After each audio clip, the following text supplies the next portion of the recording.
গণহত্যাকারী হাসিনার পলায়নের মধ্যে দিয়ে 15 বছরের ফ্যাসিবাদী শাসনের অবসানের পথ উন্মুক্ত হয়েছে। তাই দেশে জবাবদিহিমূলক গণতন্ত্র প্রতিষ্ঠার এখনই শ্রেষ্ঠ সময়। লাঞ্ছিত, বঞ্চিত, অধিকারহারা মানুষ একটি স্বাধীন, নিরাপদ এবং মর্যাদাকর জীবনের প্রত্যাশায় উন্মুখ হয়ে রয়েছেন। জনপ্রত্যাশা পূরণের জন্য একটি নিরাপদ এবং মানবিক বাংলাদেশ গড়ার এখনই শ্রেষ্ঠ সময়। ফ্যাসিবাদী শাসনের অবসান ঘটিয়ে দেশের গণতন্ত্র, মানবাধিকার, ভোটের অধিকার প্রতিষ্ঠার জন্য গত 15 বছর ধরে গণতান্ত্রিকামী মানুষ আন্দোলন সংগ্রাম অব্যাহত রেখেছিলেন। আন্দোলন করার সময়, আন্দোলনরত অবস্থায় এই সময় অসংখ্য মানুষ গুম হয়েছেন, অসংখ্য মানুষ হয়েছেন খুন, অপহৃত হয়েছেন বহু মানুষ, অনেকে চিরতরে হয়েছেন পঙ্গু। আন্দোলন সংগ্রামের ধারাবাহিকতায় শেষ পর্যন্ত ছাত্র জনতার ঐতিহাসিক গণ অভ্যুত্থানে গণহত্যাকারী হাসিনা দেশ ছেড়ে পালিয়ে যেতে বাধ্য হয়েছে। প্রিয় দেশবাসী, ঐতিহাসিক গণ অভ্যুত্থানের সাফল্য ও উদ্দেশ্য নস্যাৎ করে দিতে সুপরিকল্পিতভাবে চলছে ষড়যন্ত্র, এবং এই ষড়যন্ত্রের অংশ হিসাবেই একটি ধর্মীয় জনগোষ্ঠীর উপরে পরিকল্পিত হামলার ছক কষে দেশে একটি অস্থিতিশীলতার সৃষ্টির অপচেষ্টা চালানো হয়েছিল। তবে হাসিনা পতন আন্দোলনের পক্ষের শক্তি এবং অন্তর্বর্তী সরকারের সময়োচিত পদক্ষেপের কারণে বিতাড়িত অপশক্তির পরিস্থিতির অবনতি ঘটাতে ব্যর্থ হয়েছে। কিন্তু তারপরেও তাদের ষড়যন্ত্র থেমে নেই। কিন্তু গণ অভ্যুত্থানে চেতনা ও লক্ষ্য সুসংহত করতে হলে বিতাড়িত গণবিরোধী শক্তিকে আইনের মুখোমুখি করার পাশাপাশি জনগণের রাজনৈতিক এবং অর্থনৈতিক ক্ষমতায়ন অত্যন্ত জরুরি। জনগণের রাজনৈতিক ক্ষমতায়নের প্রধান হাতিয়ার হচ্ছে প্রতিটি নাগরিকের ভোট প্রয়োগের অধিকারকে নিশ্চিত করা যে কোনো মূল্যে। প্রিয় দেশবাসী, ক্ষমতার পরিবর্তন মানেই আমার কাছে শুধু রাষ্ট্র ক্ষমতার হাতবোতল নয়। ক্ষমতার পরিবর্তন মানে রাষ্ট্র এবং রাজনীতির গুণগত পরিবর্তন।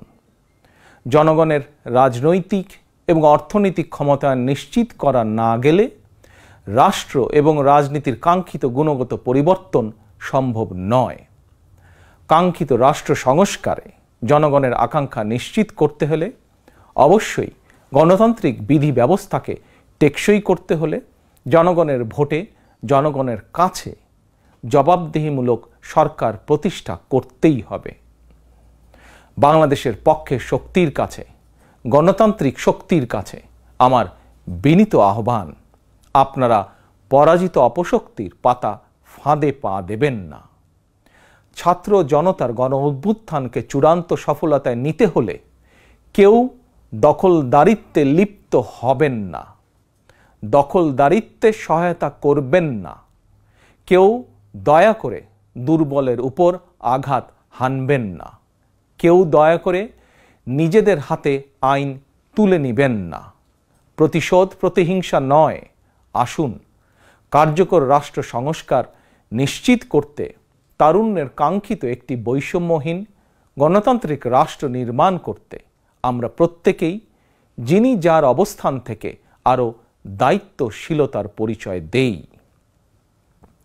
প্রিয় দেশবাসী, ভাই ও বোনেরা, ছাত্র জনতার গণ অভ্যুত্থানে বিশ্ববিদ্যালয়ের ছাত্র শহীদ আবু সাইদ, মাহফুজুর রহমান মুগ্ধ, কলেজ ছাত্র ওয়াসিম আকরাম, মাদ্রাসা ছাত্র আব্দুল্লাহ আল মামুন, স্কুল ছাত্র রিফাত হোসেন, 60 বছর বয়সী একজন মা মায়া ইসলাম, 6 বছর বয়সী শিশু রিয়া গোপ, কিশোরী ছাত্রী নাইমা সুলতানা, কুমিল্লার আইনজীবী আবুল কালাম, চুয়াডাঙ্গার রাজমিস্ত্রি উজ্জ্বল হোসেন, নোয়াখালীর দোকান কর্মচারী আসিফ, বরগুনার ওষুধ কোম্পানির সেলসম্যান আল আমিনের মতন বিভিন্ন শ্রেণী পেশার হাজারো মানুষ শহীদ হয়েছেন।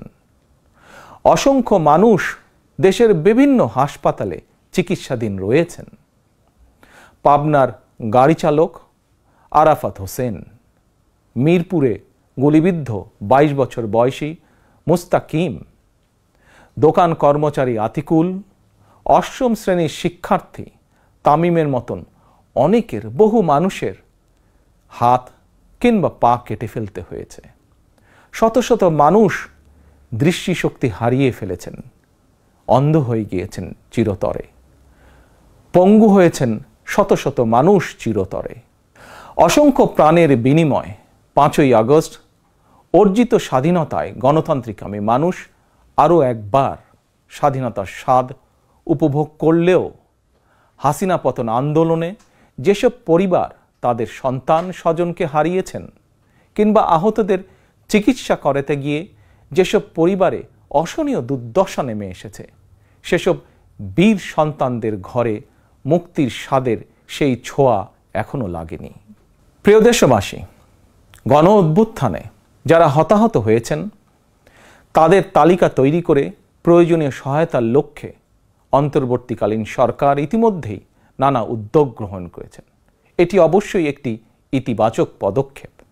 তবে গণ অভ্যুত্থানে যারা হতাহত হয়েছেন তাদের পরিবারের সদস্যদেরকে রাষ্ট্রীয় আয়োজনে সম্বর্ধনা দেওয়া হলে, রাষ্ট্রীয়ভাবে সম্মান জানালে কিছু সময়ের জন্য হলেও হতাহতদের পরিবারগুলো হয়তো একটু মানসিক সান্ত্বনা পাবেন। এ ধরনের উদ্যোগ গণ অভ্যুত্থানে চেতনাকে আরও শানিত করবে বলে আমার বিশ্বাস। একই সঙ্গে প্রতি বছর 5ই আগস্টকে রাষ্ট্রীয় উদ্যোগে জাতীয় জীবনে একটি বিশেষ দিবস হিসাবে পালন করার বিষয়টিও বিবেচনা করা দরকার বলে সমাজের বিভিন্ন শ্রেণী পেশার মানুষ বিশ্বাস করেন। আমি এ প্রসঙ্গে আরও একটি বিষয় সরকারের দৃষ্টি আকর্ষণ করতে চাই। 2018 সালেও সারা দেশে কোটা সংস্কার আন্দোলন হয়েছিল। সেই সময়েও আন্দোলনকারীরা রাষ্ট্রীয় প্রতারণার শিকার হয়েছিলেন। গণহত্যাকারী হাসিনা আন্দোলনকারীদেরকে সেই সময়েও নির্মমভাবে দমন করতে চেয়েছিল, দমন করেছিল। এমনকি খুনি হাসিনা সেই সময়ে আহতদেরকে চিকিৎসার সুযোগ পর্যন্ত দেয়নি। সুতরাং দেরিতে হলেও 2018 সালের হতাহত কোটা সংস্কার আন্দোলনকারীদের বর্তমানে রাষ্ট্র কিভাবে সহায়তা করতে পারে সেটিও বিবেচনায় নেওয়া দরকার বলে আমি মনে করি। আমি বিশ্বাস করি তারুণ্যের শক্তি, তারুণ্যের আকাঙ্ক্ষাকে উপেক্ষা করে কখনোই একটি রাষ্ট্র ও সরকার অভীষ্ট লক্ষ্যে পৌঁছতে পারে না। প্রিয় দেশবাসী, এবার আমি বিশেষ করে প্রিন্ট এবং ইলেকট্রনিক মিডিয়ার সংশ্লিষ্টদের দৃষ্টি আকর্ষণ করে দুটি কথা বলতে চাই। গণহত্যাকারী হাসিনা সারা দেশের সংবাদপত্রের স্বাধীনতা কেড়ে নিয়েছিল। সংবাদপত্রের স্বাধীনতা হরণকারী হাসিনা পালিয়েছে জনগণের অভ্যুত্থানে।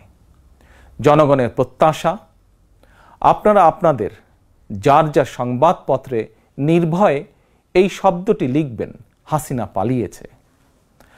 হাসিনা পালিয়েছে শব্দটির পরিবর্তে কোনো গণমাধ্যম যদি ভিন্ন শব্দ প্রয়োগের অপকৌশল নেন, সেটি জনগণের কাছে আপনাদের বিবেকের স্বাধীনতাকেই প্রশ্নবিদ্ধ করবে। আপনাদের প্রতি আমার বিনীত আহ্বান, গত 15 বছরে যেই সকল পরিবারের মানুষগুলো গুম, খুন, অপহরণের শিকার হয়েছেন, ছাত্র জনতার বিপ্লবে হাজারো মানুষ যারা শহীদ হয়েছেন, আহত হয়েছেন, তাদের এবং তাদের পরিবারের দুঃখ দুর্দশার কথাগুলো আপনারা আপনাদের সংবাদ মাধ্যমে তুলে ধরবেন। সাগররুনি হত্যা মামলার তদন্ত এক যুগেও কেন শেষ হলো না, সেই প্রশ্ন আপনারা আপনাদের মাধ্যমে তুলে ধরবেন। জনগণ আপনাদের কাছ থেকে আয়নাঘর নিয়ে অনুসন্ধানী রিপোর্ট দেখতে চায়। হাসিনা দেশটাকে লুটেরার রাষ্ট্রে পরিণত করেছিল। জনগণ দুর্নীতির সেই সব চিত্র প্রতিদিন আপনাদের সংবাদপত্রে, গণমাধ্যমগুলোতে দেখতে চায়। গণহত্যাকারী খনি হাসিনা প্রতিবার কিভাবে জনগণের ভোটকে ডাকাতি করে নিয়ে গিয়েছিল, গণমাধ্যমে প্রতিদিন সেই সব চিত্র তুলে ধরে বিশেষ অনুষ্ঠান প্রচারের আহ্বান জানাই আপনাদেরকে। গণমাধ্যমে হাসিনার অপকর্ম ফ্রেমবন্দি থাকলে ভবিষ্যতে আর কেউ হাসিনার মতন ভোট ডাকাতি, গণহত্যায় লিপ্ত হতে সাহস করবে না, যা বাংলাদেশের ভবিষ্যৎ গণতন্ত্রের ভিতকে মজবুত করবে এবং ক্ষমতাসীনদেরকে স্বৈরাচারী আচরণ থেকে বিরত থাকতেও বাধ্য করবে। এবার আমি সারা দেশে বিএনপি এবং এর অঙ্গ ও সহযোগী সংগঠনের সর্বস্তরের নেতা, কর্মী, সমর্থক, শুভাকাঙ্ক্ষীদের প্রতি আহ্বান জানিয়ে বলতে চাই, রাষ্ট্র সংস্কারের পথ ধরে অন্তর্বর্তীকালীন সরকার যথাসময়ে জাতীয় নির্বাচনের তারিখ ঘোষণা করবে। সেই নির্বাচনে জনগণের রায় পেতে জনগণের মন জয় করুন। জনগণের বিশ্বাস, আস্থা এবং ভালোবাসা অর্জন করুন। জনগণের সুখে দুঃখে জনগণের সঙ্গে থাকুন, পাশে থাকুন, জনগণকে সঙ্গে রাখুন। ধর্ম, বর্ণ পরিচয়ের কারণে কেউ যাতে অনিরাপদ বোধ না করেন, দায়িত্বশীল এবং জনপ্রিয় দল বিএনপির একজন নেতা, কর্মী, সমর্থক হিসাবে সেটি আপনাদেরকে নিশ্চিত করতে হবে। সেটিকে নিশ্চিত করুন আপনারা। পরিশেষে আমি আরও একটি বিষয় উল্লেখ করতে চাই। গণহত্যাকারী হাসিনা পতনের আন্দোলনে দেশে ছাত্র জনতার পাশাপাশি প্রবাসী বাংলাদেশিরাও বিশেষ অবদান রেখেছেন। দেশে যখন মত প্রকাশের স্বাধীনতা রুদ্ধ করে দেওয়া হয়েছিল, প্রবাসীদের মধ্যে একদল সাহসী মুখ প্রবাস থেকেই জনগণের সামনে হাসিনার দুঃশাসনের ইতিবৃত্ত তুলে ধরে গণ আন্দোলনে সামিল থেকেছেন। প্রবাসে থেকেই হাসিনা পতনের আন্দোলনের সঙ্গে একত্বতা প্রকাশ করতে গিয়ে কোনো প্রবাসী বাংলাদেশিকে প্রবাসে জেল জুলুম সইতে হয়েছে বা এখনো হচ্ছে। প্রবাসীদের অবদানকে কৃতজ্ঞতার সঙ্গে স্মরণ করে আমার আহ্বান, ছাত্র জনতার কাঙ্ক্ষিত একটি বৈষম্যহীন গণতান্ত্রিক বাংলাদেশ নির্মাণে অতীতের মতন ভবিষ্যতেও সংশ্লিষ্ট দেশের আইন মেনে সাধ্য মতন আপনারা আপনাদের যার যার অবস্থান থেকে ভূমিকা অব্যাহত রাখবেন। দেশে প্রবাসে সকলকে ধন্যবাদ জানিয়ে আমার বক্তব্য শেষ করছি। আল্লাহ হাফেজ। বাংলাদেশ জিন্দাবাদ। বাংলাদেশ জাতীয়তাবাদী দল জিন্দাবাদ।